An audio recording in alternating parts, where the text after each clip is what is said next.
Hingga 20 Juli 2021, setiap penumpang MRT atau Mass Rapid Transit Jakarta diwajibkan memiliki STRP, Surat Tanda Registrasi Pekerja. Langkah ini dilakukan sebagai upaya untuk menekan kembali mobilitas warga pada masa PPKM darurat yang dinilai belum signifikan.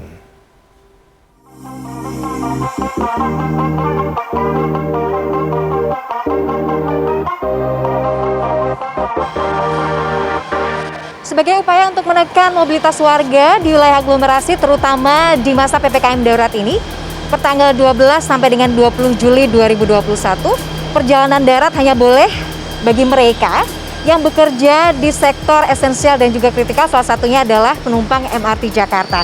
Nah, para penumpang MRT Jakarta ini harus melengkapi diri dengan STRP atau Surat Tanda Registrasi Pekerja, atau bisa dengan surat keterangan dari Pemda setempat, atau bisa juga dengan menggunakan surat tugas yang harus ditandatangani oleh pimpinan instansi pemerintah maupun instansi perusahaan tempat bekerja. Dan ini adalah sebagai syarat wajib bisa melakukan perjalanan di wilayah ibu kota. Kebijakan ini merupakan tindak lanjut dari Surat Edaran Menteri Perhubungan Nomor 50 Tahun 2021 terkait pengetatan perjalanan menggunakan transportasi umum dan kendaraan pribadi selama masa PPKM darurat. Imbasnya, stasiun MRT Lebak Bulus, Jakarta Selatan terlihat jauh lebih lengang. Sementara itu, pemeriksaan STRP dilakukan kepada calon penumpang di setiap akses pintu masuk. Perbankan sih, enggak sih, karena emang kantor ngurusin banget dari awal PPKM tuh emang kita udah dikasih surat tugas semuanya gitu. Iya, tadi dibawa diperiksa juga. Cepet nggak atau ribet? Enggak sih, cepet. Cuma dicocokin surat tugasnya sama kartu identitas pegawainya aja. Kemenhub mencatat pelaksanaan PPKM darurat pada pekan pertama faktanya belum mampu menekan mobilitas warga di wilayah aglomerasi Jabodetabek. Penurunan mobilitas warga di ibu kota dan sekitarnya masih di bawah 30%.